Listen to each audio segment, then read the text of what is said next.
Good afternoon. Welcome to Chicago Future of Finance. I'm Oliver Renick. Stocks trying to figure out what to do with a nice jobs print from this morning. That's the main story of the day here. Fits into the narrative that I've been offering, which is strength in the economy.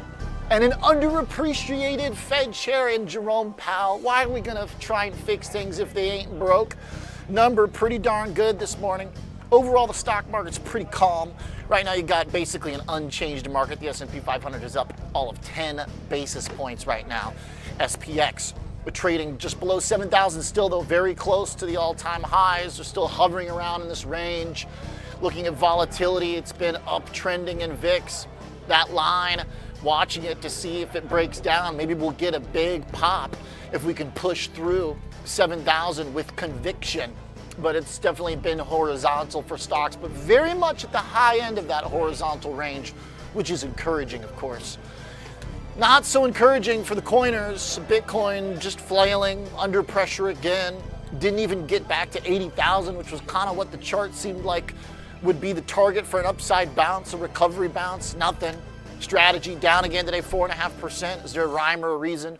As I've offered, pretty much any time we're below the break-even price for Michael strategy, then it should be under pressure. Well, let's put that aside. The real story here is in bonds, which have maintained quite a bit of composure despite a really good number from the economy. The 10-year yield is below 4.2%. So far, that's been surprising to me.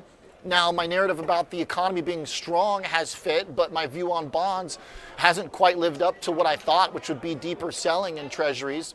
But I'm still sticking generally with my view that I've put on the risk radar, which is red for bonds. Just not quite getting the sell-off at this point. But the numbers seem like it should be coming. This is a really nice print at 130,000 for non-farm payrolls. Unemployment rate also dipping significantly. That's a pretty good look for the economy, I think.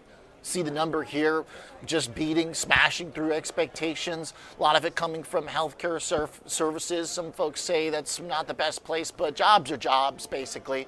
And it seems like also a lot of the things that are going to get disrupted by AI are generally higher paying tech and software jobs.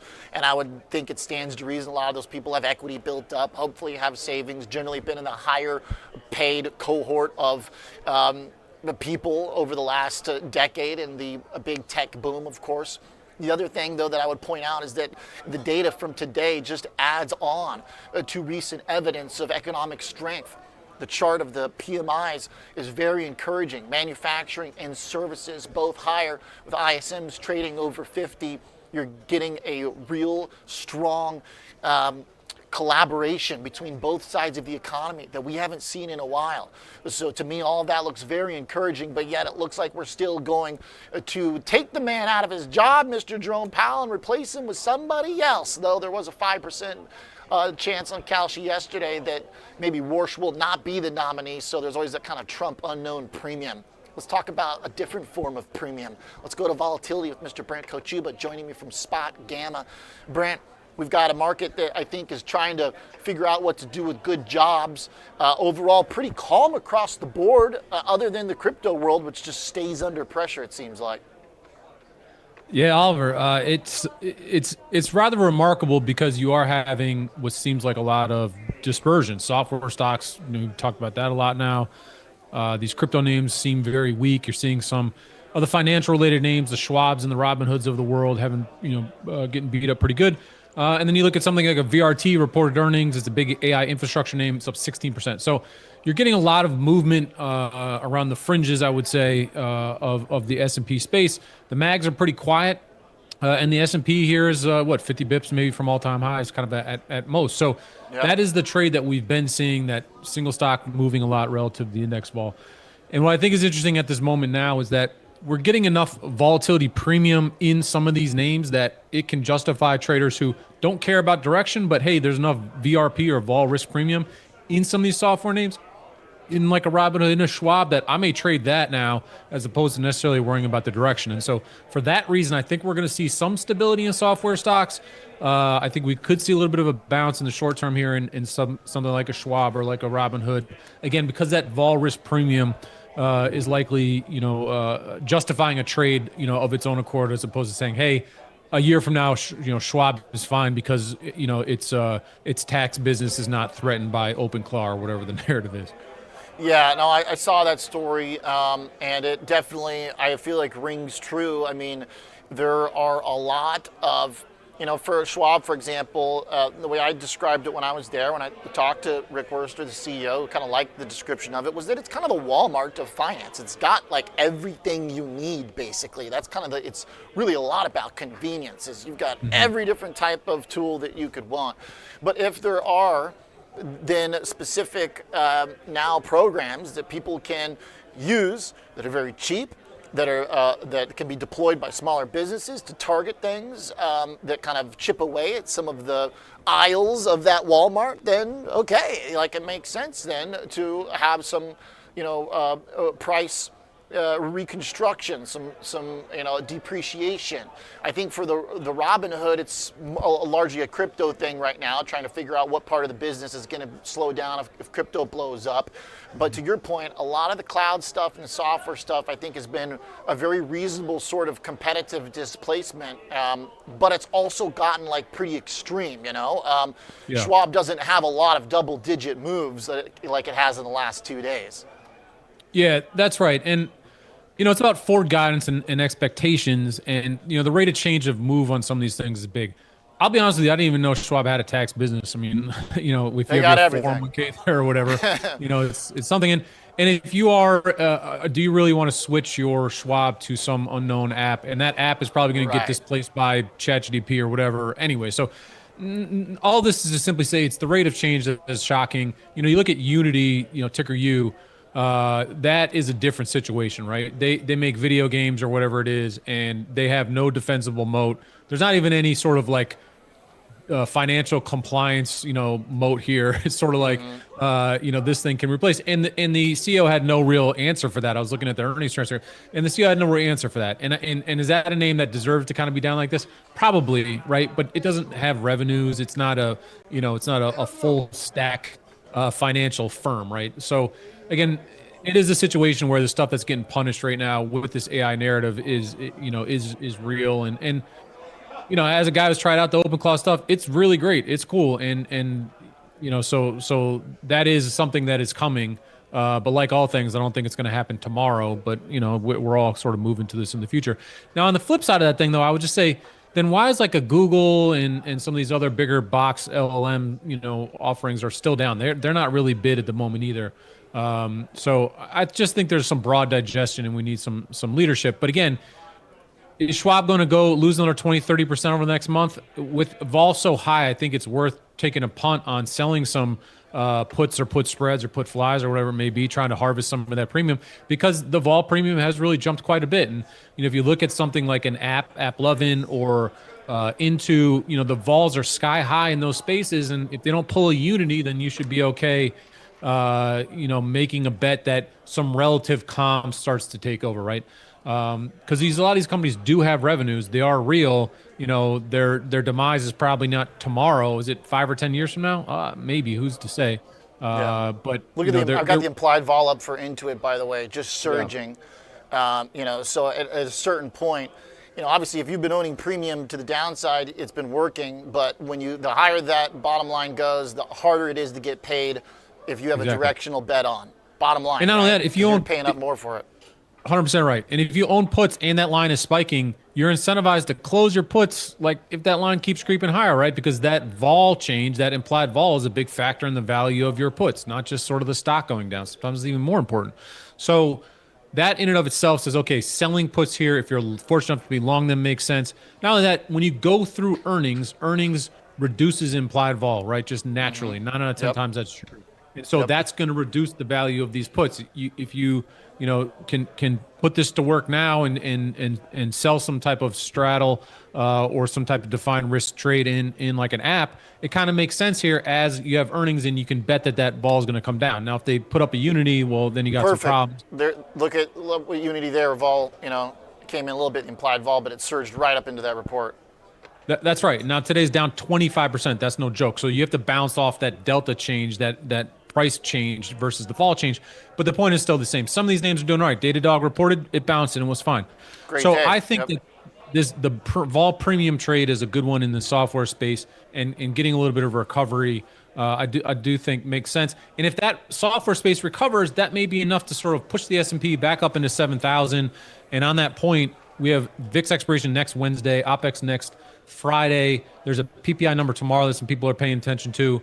I don't know what PPI number has to come up for it all to matter. My assumption is that vol kind of contracts a little bit, and we got to start thinking about maybe a 7K pin or a move into that 7K area by next Wednesday in VIX expiration, and that's going to be the kind of next turning point, I think, for markets. Either a breakdown or a breakup. We'll have to see how things kind of play out for the moment. But I would think that realized vol starts to contract a little bit now as we move towards that VIX expiration.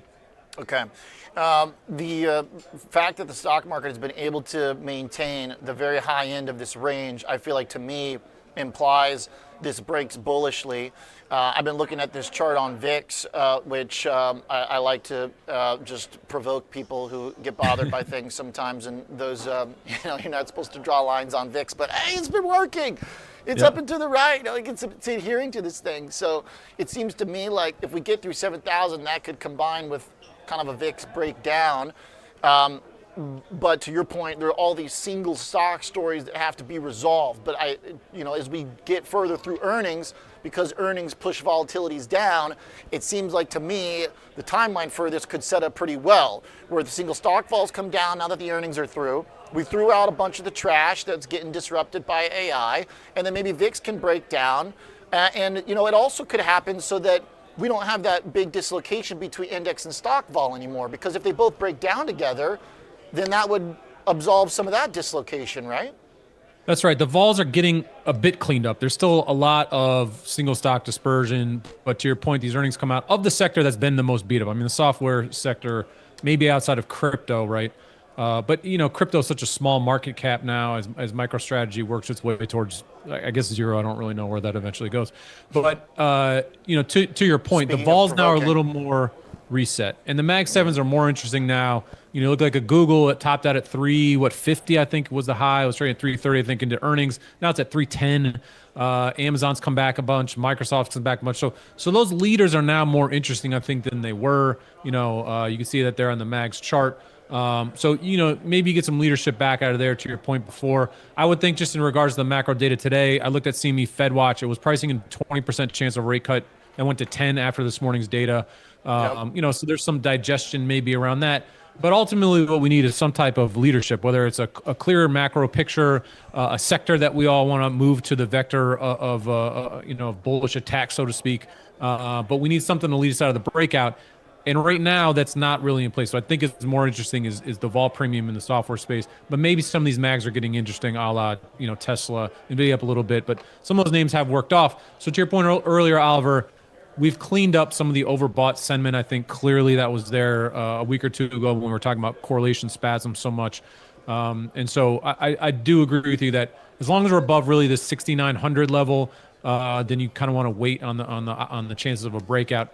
If we lose 6,900, then I think we got to start thinking about high 6,600s as we move through OPEX. So that's kind of the risk if you jump about a month forward, I think.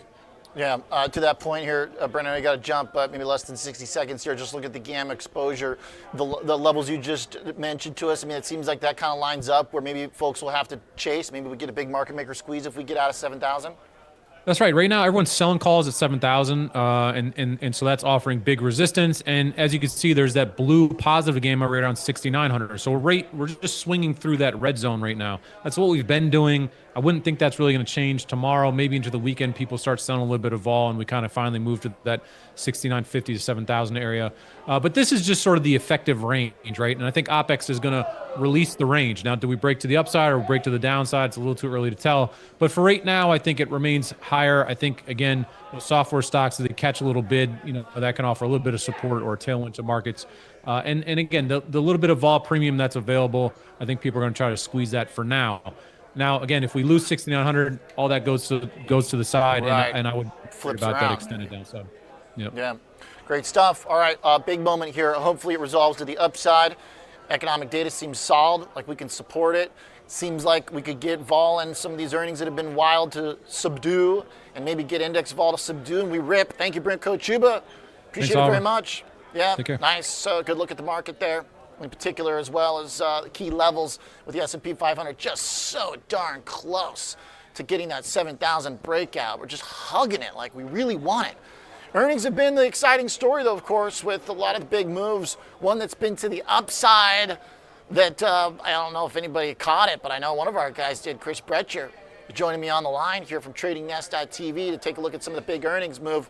What's up, Chris? Your stock Generac you put us on to a few weeks ago went absolutely ballistic, so I figured we should check in. Look at this thing. What exactly happened here? Well, they came out not with the best earnings in the world, but they said that this whole power generation thing that people are going to need backup. So that was pretty neat. And that was sort of our, I did 2 crazy ideas for 2026, which I've mentioned in here before things happen. One was Generac getting taken over, and it didn't get taken over, but it went up $70. So that's pretty cool. And the other was that whole Cuba stock thing, and those stocks have gone bonkers. If you want to look at Marriott or RCL, they have been really impressive. So that basket of Cuba stocks has also worked.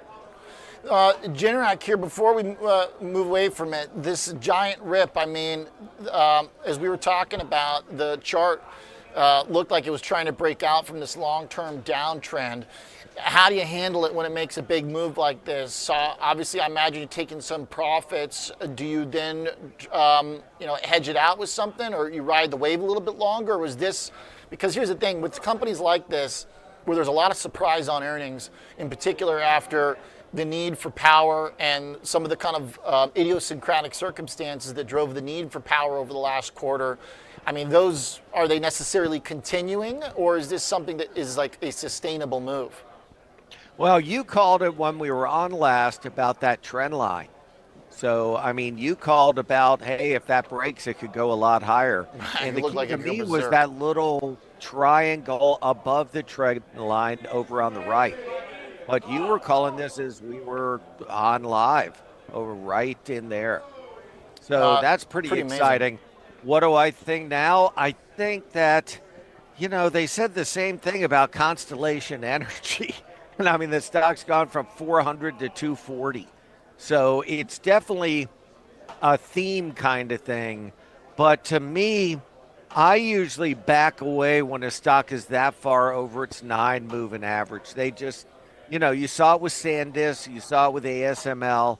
It's just when this gets 40 points above its 9 EMA, it needs a period of rest just so the moving averages catch up.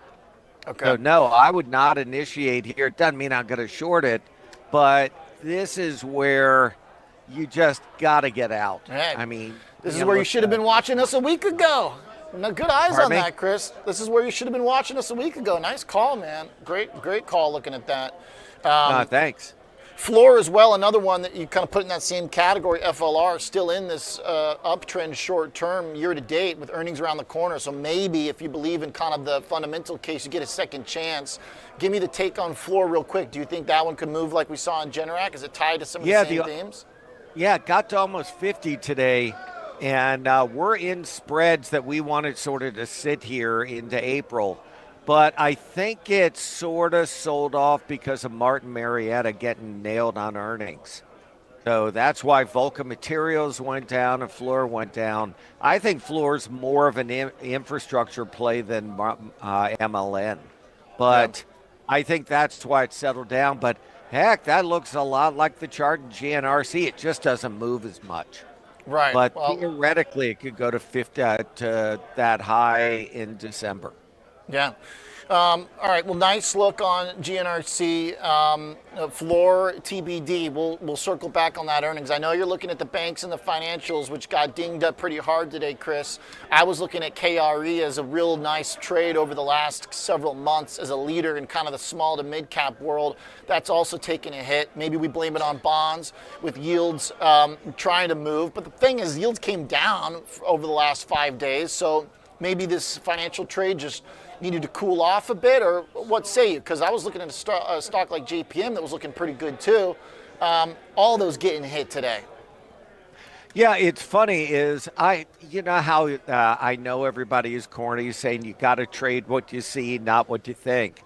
But I had no idea why American Express, Capital One, JP Morgan were going up when Bissett came out and he supported Trump's idea of a cap for a year on credit cards. But they kept going up. And it's like, that just didn't make any sense. The only reason I could think JP Morgan goes up as opposed to the credit card, the pure credit card plays, is you're going to have a lot of IPOs and that helps the JP Morgans of the world. But when you look at the real pure play like MasterCard and American Express, I had no idea why they rallied in the first place. So we shorted American Express this morning when MasterCard undercut its lows for the day. They correlate pretty well, and I like taking the most expensive in the group. And whatever that does, I sort of key off that to play another. Okay. So you saw MasterCard getting weak, go for AXP. I do wonder if these are more kind of short-term trades because the numbers in the economy look good. Ultimately, that's a good backdrop for banks. Any thoughts on that, Chris? I wonder just about the administration doesn't want buybacks and they want to cap the rates. So I just have to think, all of these are sells on rallies, even though you're dead right, the consumer's doing okay. But, I mean, they're already pretty high up as opposed to, let's say, last July. Yeah. I mean, they're up there. But I just think this just geopolitical risk is bothering these stocks. I mean, that's the way it looks to me. Sure, some degree of unknown there to some extent. Well, hey, the big mover, I think, of the last 24 hours, maybe the most underappreciated one was Generac on earnings. Nice eyes on that, Chris. Appreciate it. Always a creative take. Thank you very much, sir. Yeah, thanks for having me on. Take care. You got it. Chris Brecher, good eyes on the charts. Some of the underappreciated earnings moves. Maybe Floor will get the Generac move. 2-minute buffer break. Then we'll be right back. Got John Najarian going to join us. Take a look at some of the action in markets today and what's on deck for the next few sessions here. We're also going to get a deep dive into the options overlay strategies at Liquid Strategies for the Cboe exchange traded profile of the week. We'll be talking about a big competitor to the JP Morgan hedged equity fund and more. Market's hanging in there right now. The S&P 500 is still up on the day. It's added all of 1 basis point, basically, since we last checked. We'll be right back.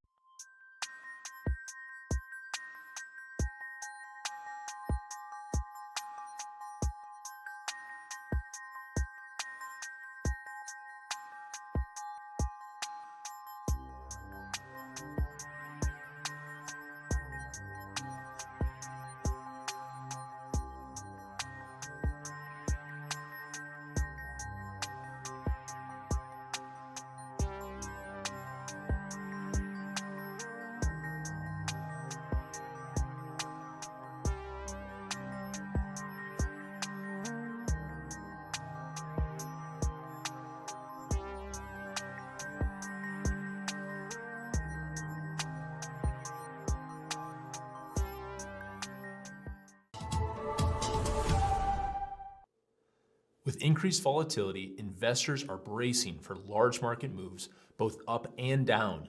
Will the market rebound 30%, or will we see a 30% drop? At the end of the day, uncertainty remains a constant. Innovators' floor ETFs are designed for volatile markets. They aim to position portfolios for market moves regardless of direction or magnitude.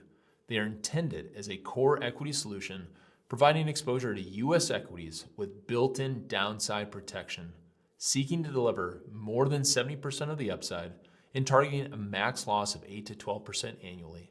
With specified levels of sought-after protection and upside participation, we believe the floor ETFs offer an evergreen strategy designed to allow investors to remain invested regardless of the market's direction.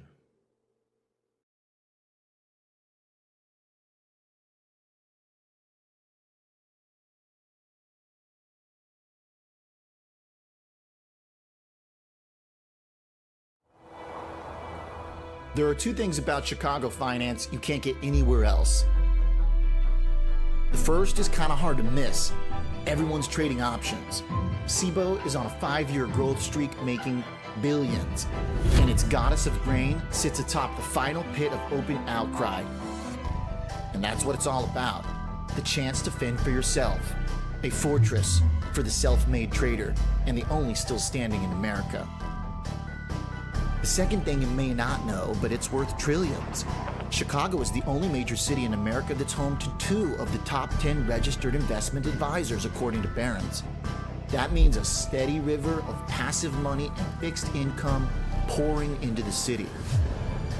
If you think you can beat the market, this is where you do it. If you've got value, price will discover you here in Chicago, the future of finance. Join me, Oliver Renick, from Cboe, Tuesday, Wednesday, Thursday, into the closing bell, live from Chicago.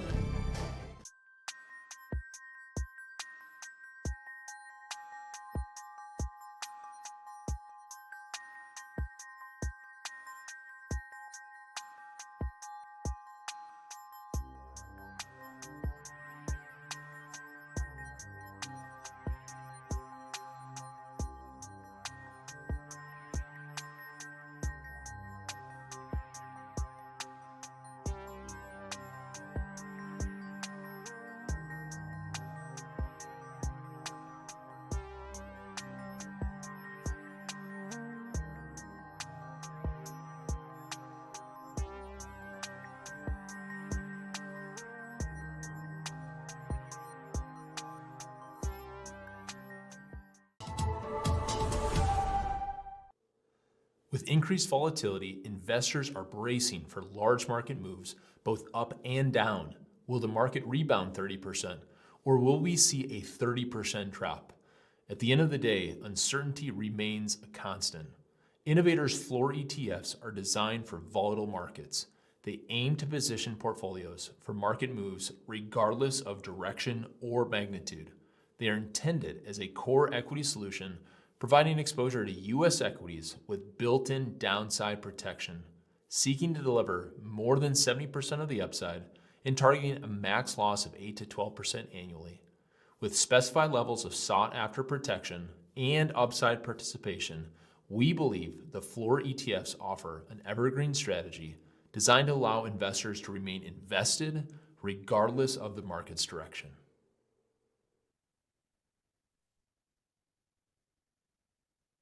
Hey guys, can you hear me?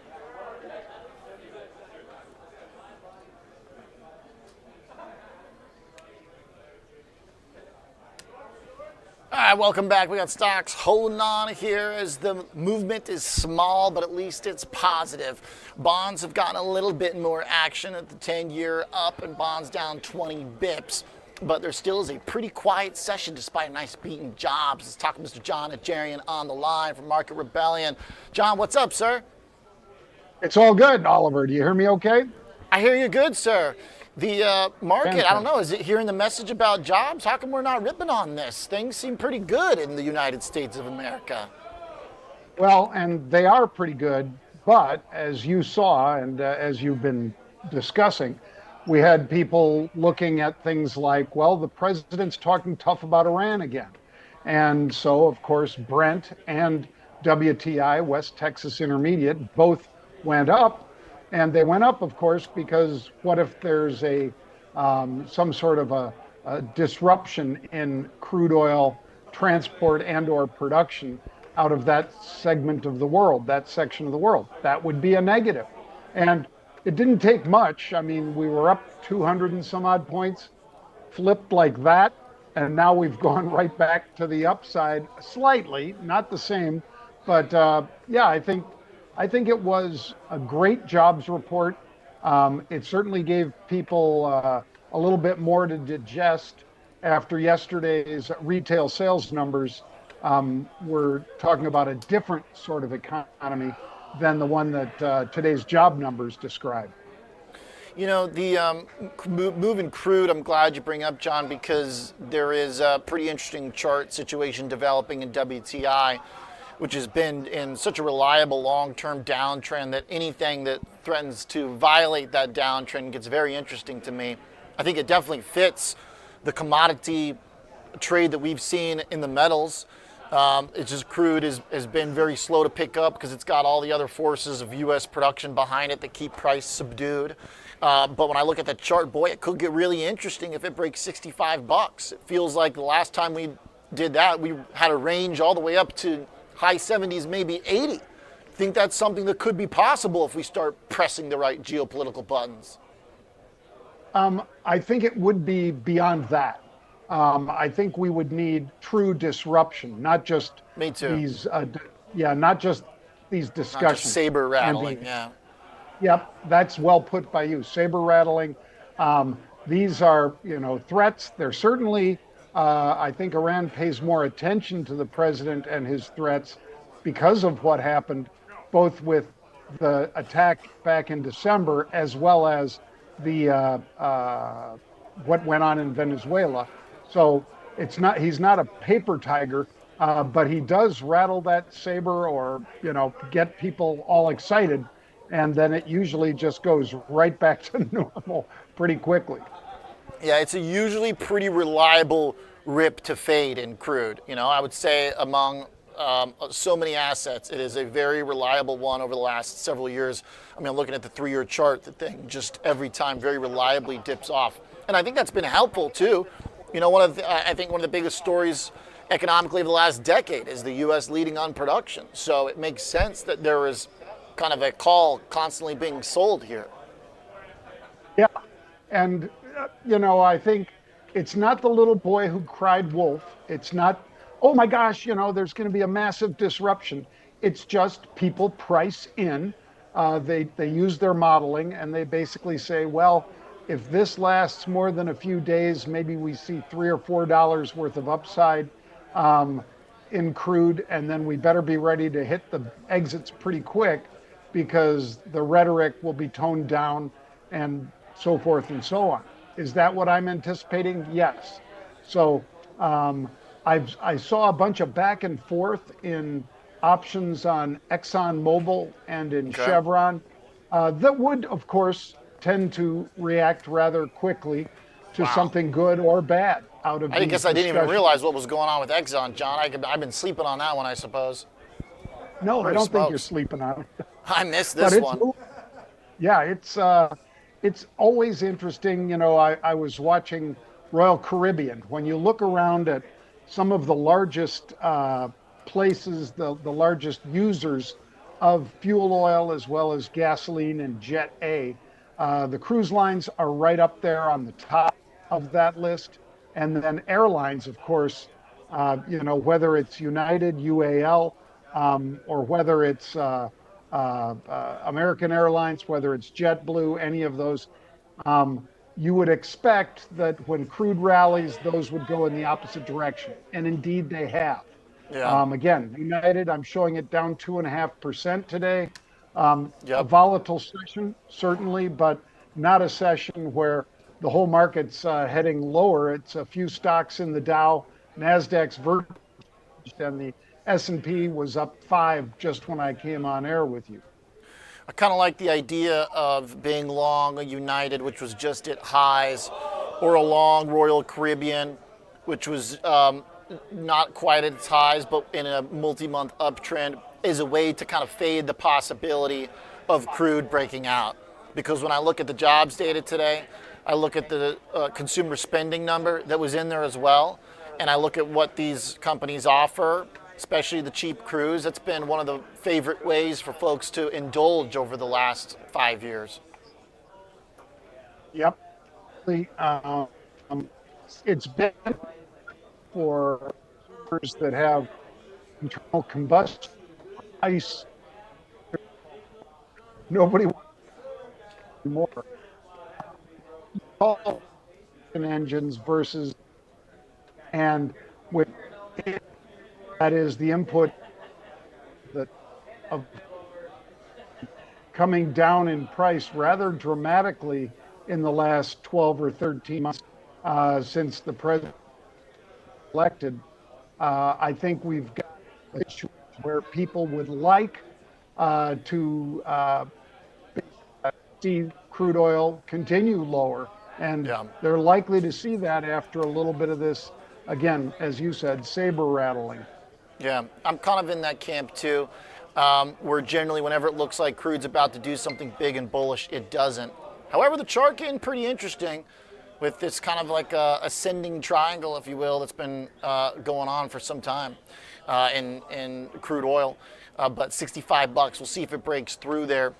John, a lot of people are watching the cloud and the tech companies around earnings. Questions in the chat today about potential blowback in the private equity world because of the software crash. Are you worried that this could become a contagion?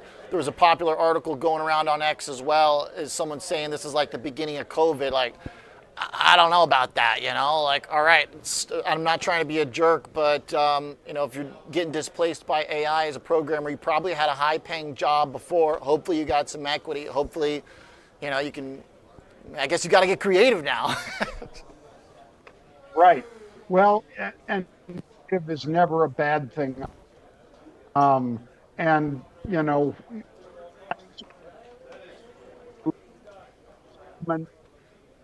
Pershing's on, and meanwhile he's on your competitors talking. He is not overvalued in the market. Overvalued, so yeah. We're losing you a little bit, John, breaking up a bit there. So, but yeah, a lot of these stocks were pretty expensive, right? Yep, a lot of them are, and a lot of them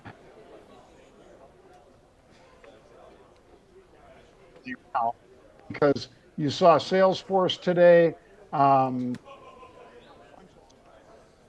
getting hit. Yeah, Salesforce down 4.5%. Space. Getting rocked. Hey John, I might rip a chart. You wanna reboot your Zoom real quick so I can get you for 5 more minutes to see if that helps, because you're breaking up a little bit here. But I want to hear the thoughts on the trade for cloud, because you're right. I mean, I didn't even realize that Salesforce was down another 4.5%, just getting rocked. Fresh new lows. I mean, just absolutely obliterated. Now, if you look over the past 1 year, Salesforce down now 43%. So just absolutely brutal there, as we see cloud being the, coming off the chopping block in a very real way, being on it rather. IGV down 20% over the past year, also a pretty rough one. If you take it from the highs, IGV down 30%. Kind of interesting if you zoom out on the chart for IGV, you still have this uptrend that's holding on for dear life, but obviously breaking here as we see the whole group come under some pressure. John, the potential for this uptrend, I'll try again here, for IGV, you know, the ETF that has a lot of these stocks in it, it's hopeful, but this is kind of the point that I was making, is a lot of these stocks are up a ton, and I know that's what you were saying as well, is that a lot of these were in the more expensive cohort of the market. Yep, and people were justified to basically be nervous about those stocks and the valuations. And you and I talked about it when Dr. Burry was basically at the end of his rope before he basically exited some of his hedge fund practice. He was just early. Was he wrong? No, but he didn't give himself enough time to be right. And that's one of those things, Oliver, that when you're trading options, you do have to be cognizant of, okay, when is my projected move for, is it because of earnings, or is there a big conference? What is the reason? What is the catalyst for either upside or downside?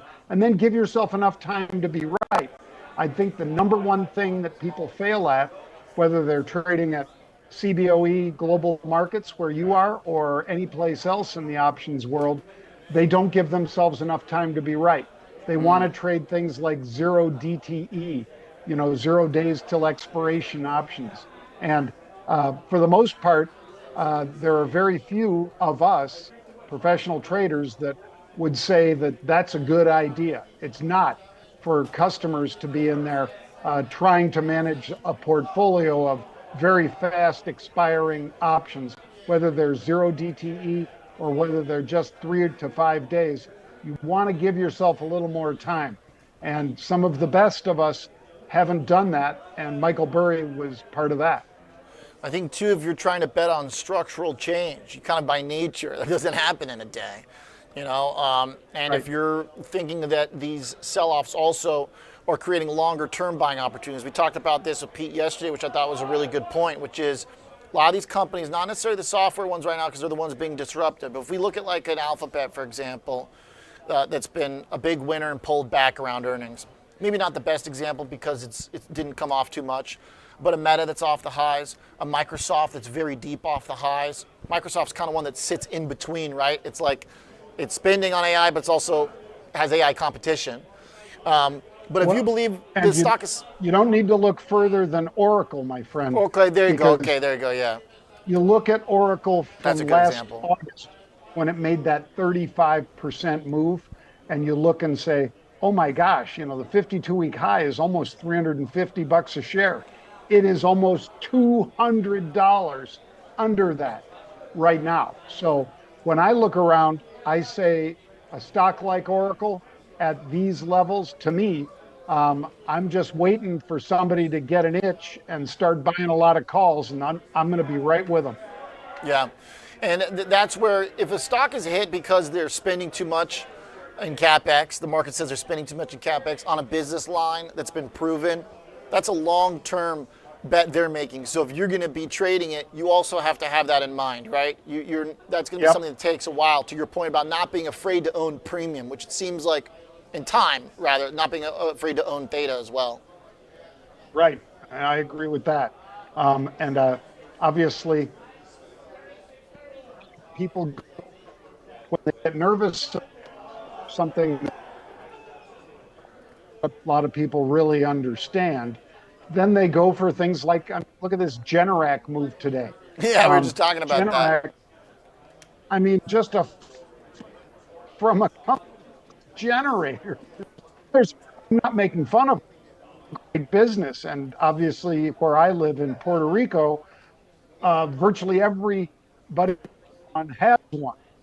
The grid is down here, but the ability that these guys use endorsement Generac and this big, I mean, at the was $140.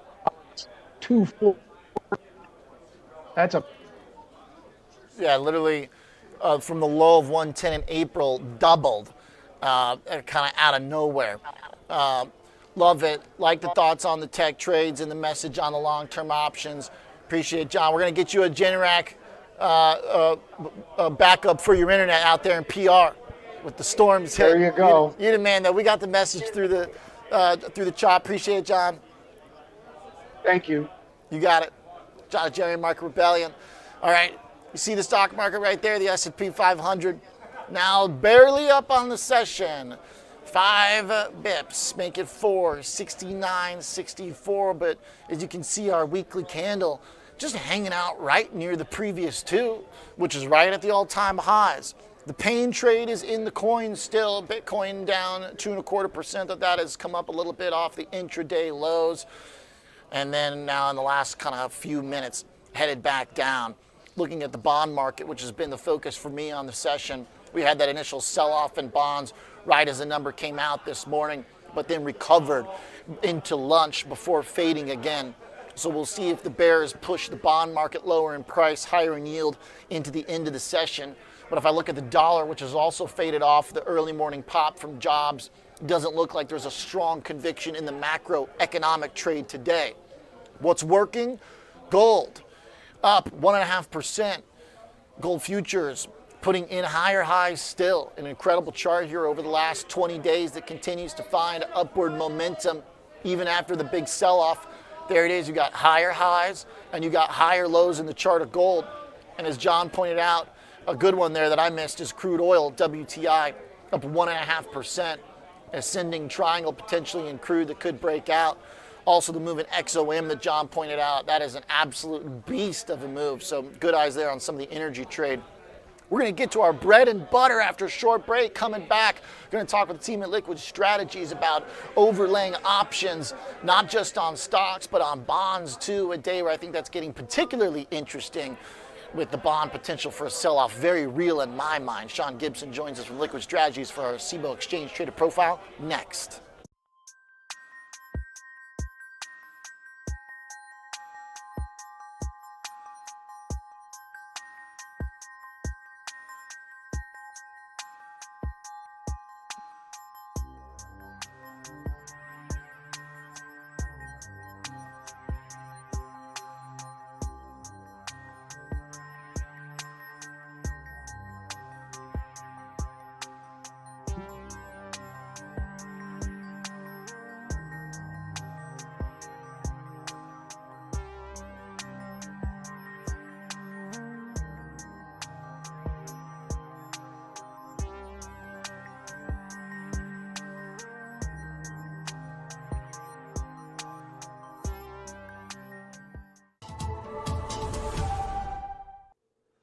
With increased volatility, investors are bracing for large market moves, both up and down.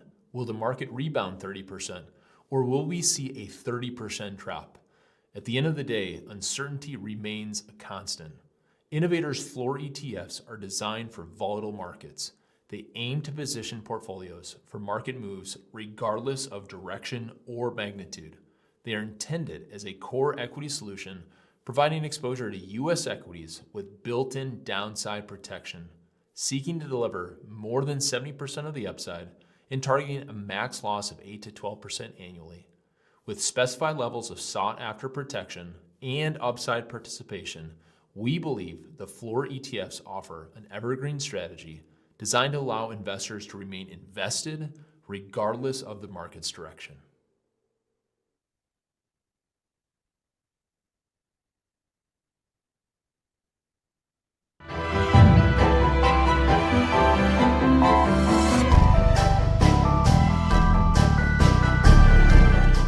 Welcome back to Chicago Future of Finance. It's time for the Cboe Exchange Traded Profile of the Week, the bread and butter, options and overlays. Joining me, Shawn Gibson is a founding partner at Liquid Strategies. Shawn, welcome to the show. Good to have you. Thanks, OJ. Good to see you again. Likewise, there is obviously a hot and competitive market for options overlays. You guys are some of the early actors in the space and have some pretty darn good performance to back it up. I want to start by talking about the equity world for the S&P because we're so close to all-time highs here. But we're kind of churning in this range. Is that kind of a scenario in which some of these strategies work, where you can kind of generate a little income while the market figures out what to do? Yeah, that's exactly right. If you think about the overlay shares, they're really designed to generate extra income, a little bit of extra alpha, kind of in a variety of markets. So a flat market kind of plays right into our wheelhouse, rising market right into our wheelhouse. Even like a modestly lower market can often turn out to be a pretty good situation for our clients too. So yeah, absolutely. One of the things that I'll just kind of cut straight to the chase with is looking at your guys' return next to one of the most popular, I think, kind of associations people have with this style of kind of equity hedging, which is the JP Morgan hedged equity HELO, which you guys have overlaid with your fund OVLH. You're kicking its butt over the last 2 years. Tell me how you're doing that.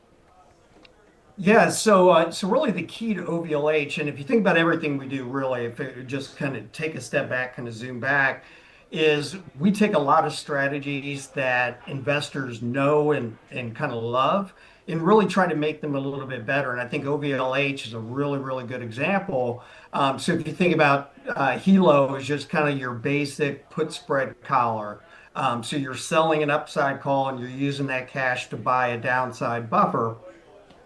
Which can be a great strategy in certain environments, but the real trade-off there is the capping of that upside potential. So even if it is 5% above the market for a quarter, what if you have a quarter that's up 10, 15, 20%? You leave a lot of appreciation on the table.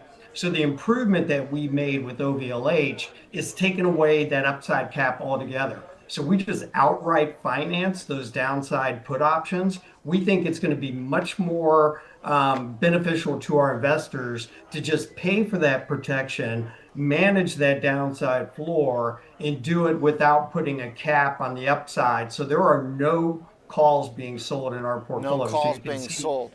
Okay, No calls that's the key right there, because most people have that kind of collar on. You guys are not. Correct. And so, the difference really shows once you have a market that really starts to take off is OVLH is designed to get more participation. With the trade-off being, of course, you're not generating that cash flow from selling those calls. So in a flatter type of a market, that sort of a structure may do a little bit better. But if your goal is to kind of maximize your upside potential while still having the downside hedge, we really like the OVLH approach. Got it. Okay, that's very helpful, because what's been fun about learning about the different approaches to these overlay strategies is that, obviously there's a lot of different ways to do it. A lot of individual traders kind of have their preferred systems, but you can always make tweaks. You can shift your hedges. You can decide how much risk you want to take in either direction. You can very much kind of customize it. And I guess that's kind of answers one of my questions, which is sort of, the difference in these funds and what they do and who they apply to. If you think we're in a raging bull market, you're not going to want to cap your upside. If you think that we're going to be under a lot of pressure, then you might be interested in a fund that has more protection necessarily to the downside. How do you make sure, though, that you don't get torn up if the market does then come apart? You just still have that put down there? Yeah, so for OVLH, there's always going to be the downside hedge component there. It's always going to be in place. We may actively manage it. So for example, if the market goes through our long put positions, we may actively monetize and harvest some of those gains that are in that long put, but there'll still always be that downside protection. So clients are buying it for the protection, so it's always going to be there. But we think it's very important during times of stress to be able to monetize some of those successful hedges. How do you structure the downside protection? How do you know where to go and to what degree you need to protect? Does it vary, or is it always some fixed certain amount? Yeah, so we typically start about 12 to 18 months out. So we do longer dated, and we do longer dated to really keep that kind of long-term cost down. So since we're outright paying for these options, we like to keep that cost down. And you could do that potentially by doing longer dated options. And they're typically set at about 10% below the market at the inception. And so what you typically see in our portfolio is as the market starts to rise up, we start to move the floor up with it to basically avoid having an air pocket. Because, if you have a hedge that's 10% below and the market's up 20, you don't want that hedge 30% below the market. So we kind of tether that floor to the market kind of as it's going up. And then, like I said before, market going down, that's when we start moving the floor down to harvest some of those gains. Okay. Now, so if I'm, let's say I'm an advisor and I'm looking through your suite of funds and I'm trying to figure out which one to go for. You also have another one, which is OVL, right? Which seems like it's kind of similar but different, right? You have put selling option in here that generates income. So you still have an income component, but what type of, what's the difference between the client that wants that versus OVLH? Yeah, so OVL is an alternative to cover call writing funds. So instead of HELO, it could be JEPI, for example. So it's designed for people who still want to generate that income. So in the case of OVL, it pays a 10.5% distribution paid monthly. So it's kind of this steady cash flow that you get throughout the year. But just like all of the overlay shares funds, none of them involve selling calls. So with OVL, you get that income, but you do it without capping any of the upside. So you actually have the potential to beat the underlying index through the option writing program that we do, which is selling below market put spreads on the S&P 500. So basically, it's really designed for people either looking to enhance their S&P 500 exposure, generate extra income, and that are willing to take the little bit of extra risk that comes with it. Because cover calls, you're protected only by the amount of premium that you collect when you sell the call. So it's really only a modest amount of premium. So investors in OVL say, look, I'll take all the risk and a little bit of incremental risk that comes from the put spreads in order to potentially get better returns and a higher yield. Got it. But I guess if you are looking for bigger alpha in the trade relative to the market, and you are willing to take more of that kind of equity risk premium, OVLH would be more up your alley. Is that right? Well, to maximize growth, you want OVL, because if you pull up the chart of OVL versus OVLH, OVL is not going to have the drag of the hedges that come into play. So if you're comfortable with the downside risk and you don't need those hedges to protect your equity exposure, you're going to get more bang for your buck out of OVL than you would OVLH. Okay, got it. Now, how do you kind of figure out what other asset classes to apply this to? Because you guys are doing this in small caps, foreign equity, hedge, large cap. But I'm very interested in the bond side as well, because I've got a personal view that I think bonds are going to get hit again pretty soon here. Yeah. So the bond part, I think, is pretty fun, because you're already kind of here, to some extent for income. But if you can, but if you think bonds are going to go down, then I would think the strategy would be really, really nice for you. So so if you look at all the overlay shares, they all use that same option writing program that we've been using since 2013. So it's kind of a tried and true program that we've been running. And really, you can port that strategy and put it on top, thus overlay. You can overlay it on any asset class that you want. So if you want it on top of equities, you can get it. But so in the case of OVB, you're now putting that overlay on top of just cheap beta exposure in the form of AGG. So you're getting all the good and the bad of the ag, but now you get the supplemental income that comes from the option writing program. So now all of a sudden you have a yield that could be, that right now is a distribution yield of about 6%, without taking extra duration risk. And so going back to your point, if you're concerned about interest rate risk and you want to shorten duration, what would be really nice is looking at like an OVT that has shorter duration. So you can move out of core bonds, shorten your duration into something like VCSH is our underlying, move into OVLH, which holds OVT, which holds VCSH, and still get a yield right now that's about 6.5% without taking that extra duration risk and without the credit risk that comes with things like high yield. So we have people replacing high yield with an OVT and an OVB, for example. That's very fun, because I feel like that is definitely hitting into a thread of what portfolio allocators are trying to figure out right now, which is what to do with the bond side of the portfolio if they think that's going to be a problem, in particular if they think duration is going to be a problem. This kind of gives you an opportunity where, say, you don't actually have to get out of the asset class necessarily.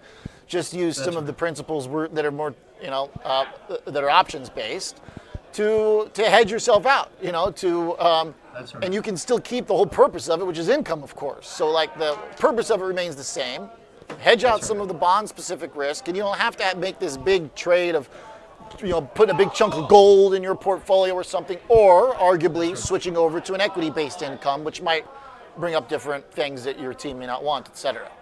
Yeah, because adding in like gold, it may or may not help, right? Like you don't really know, but you're kind of controlling your own destiny a little bit more here. We have some investors that we work with that are really cautious, not only about bonds, but also equities. And so they're actually looking at kind of like an overlay 60-40 where you can be like 60% OVLH, so have this hedged equity exposure. I see, yep. And then 40% like an OVT where you have short duration bonds can give you a really interesting profile, but certainly taking a lot of that risk down, both in terms of equity risk and duration risk.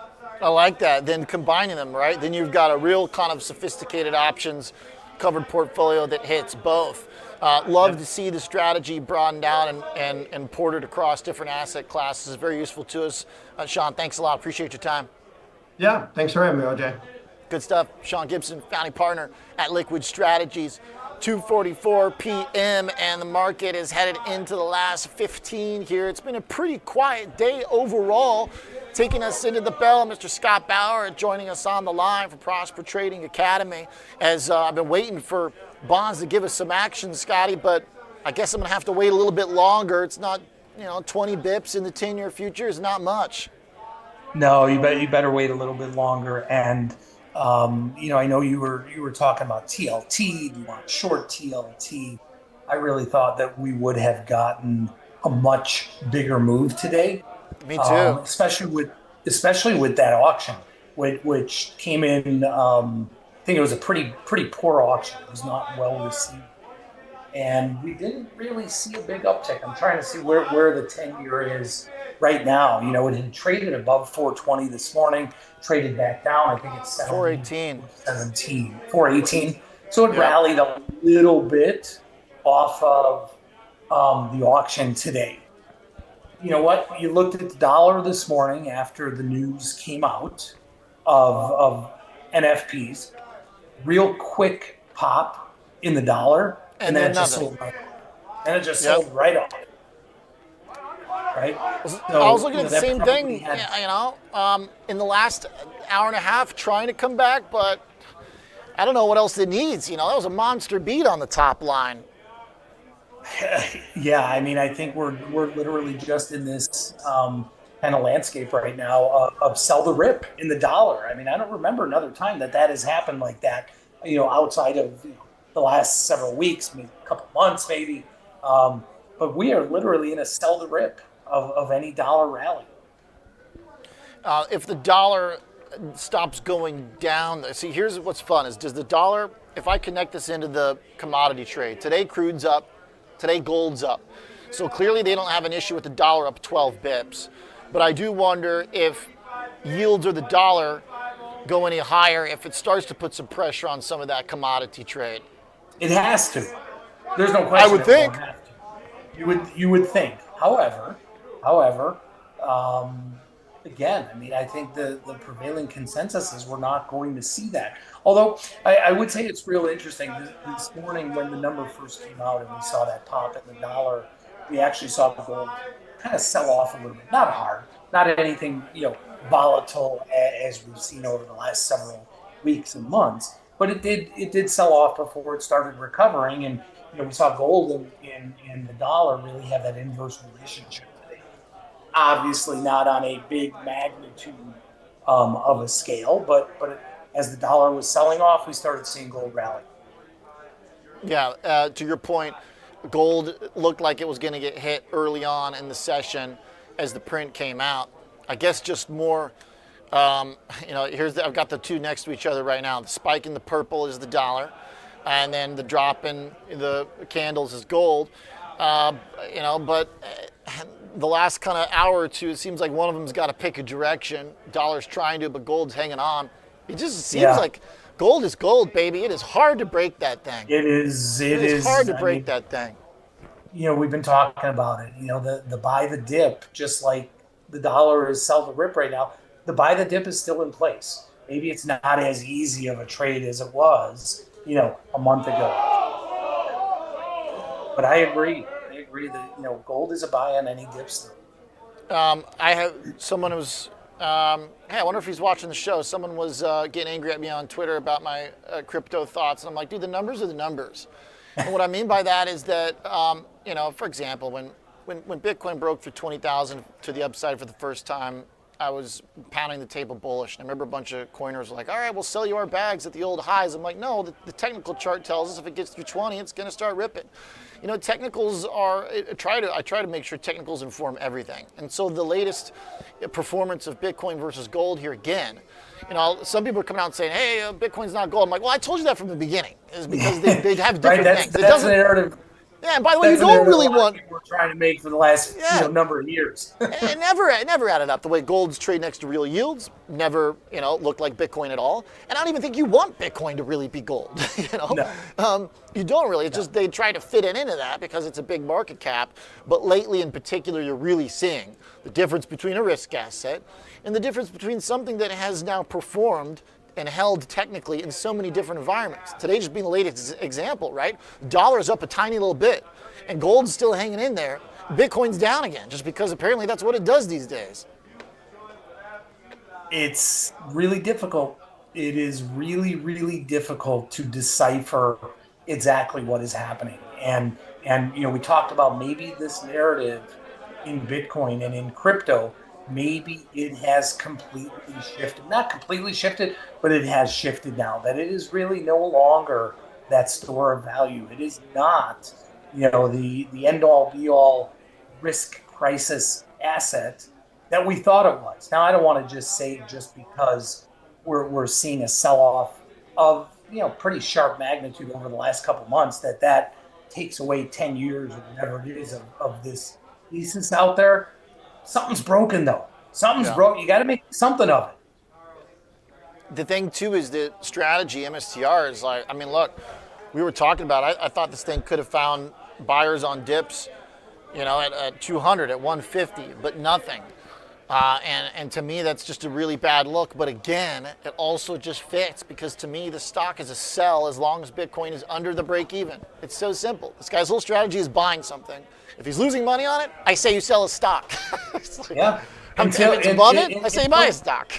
Until you can show me something else in their reports that says that they are either making or losing money outside of what Bitcoin is, I don't see how you can't be right about that. Yeah. For BTC, the fact that this bounce didn't get us back to 80,000, I think means that we probably want to touch 60K and try that again to see if that holds, because that candle just hit it to the T and then came back. How are you reading the chart, Scott? Oh, there's no question about it. We're somewhat range bound right now. I don't want to say that a range 60 to 70 is range bound because it's really not, but that is. I mean, it's got to retest that again, Oliver. And if it does, and if it bounces off of there, then I think there's more credence to say, okay, you know what? Maybe we have put in a bottom. Maybe we are near that bottom there. There's no question in my mind we are going to retest it. Is it going to happen tonight, tomorrow? Is it going to happen after CPI? If we get a really, really hot print, I don't know, but it's going to test it again. Yeah.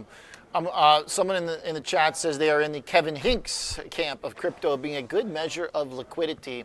I think that's like a close approximation, but I would say that we've moved towards the idea of more liquidity coming. If you think about the Fed and cuts coming, and Bitcoin hasn't responded.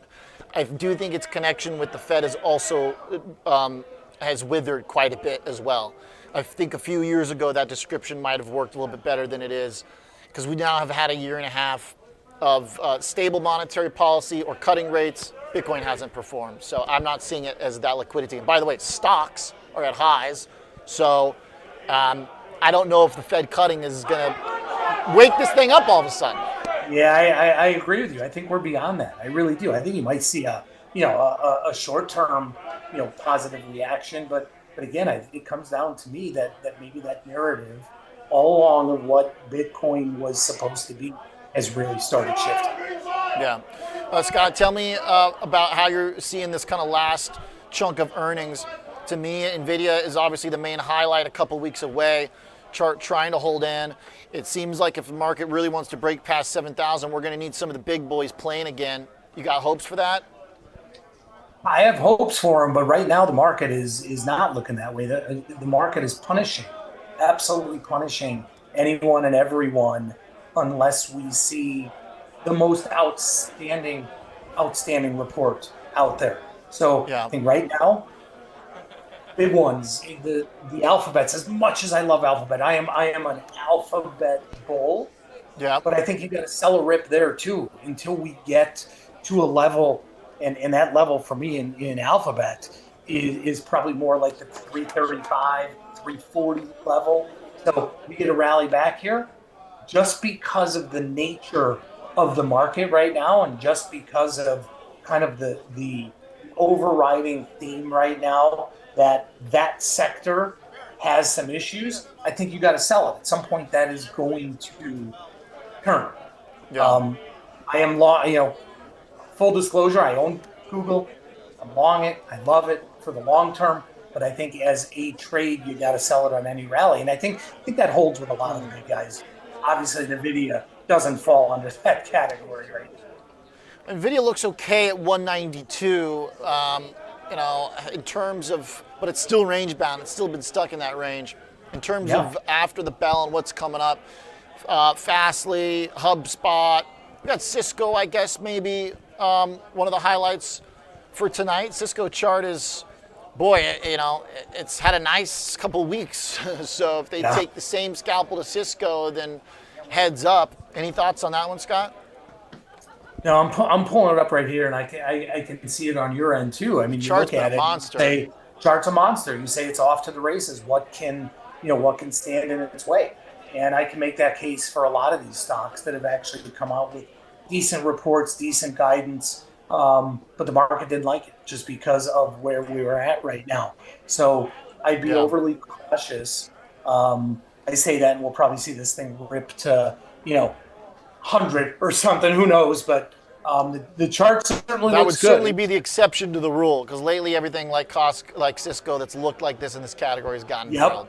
Exactly right. I would say that there's a pretty decent line in the sand, and Cisco down about 10%, right around 77, 78 area, I think is the 50-day moving average, which has been a really, really solid support area here. And again, the market has a mind of its own, and they want to interpret the results any way they're going to interpret it.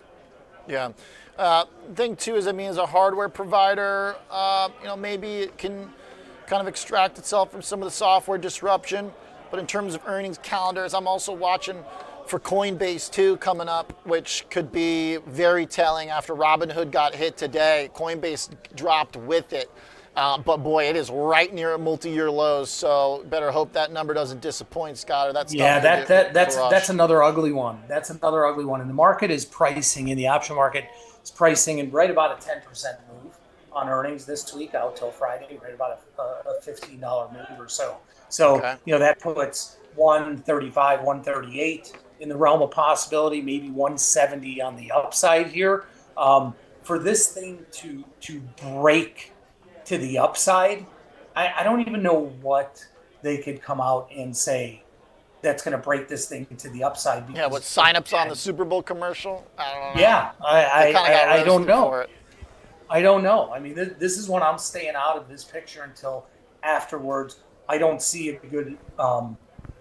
good probability of calendars, arbing vol against one another, and directionally, I think we're in the middle of no man's land. Yeah, Coinbase desperately trying to hold on to multi-year lows at 150. It is hanging by a thread. Hanging by a thread, spending on Super Bowl commercials too. They kind of got roasted on a little bit. So, maybe they'll say something about it. But otherwise, for earnings, watch Cisco to see if it can hold on to the big run.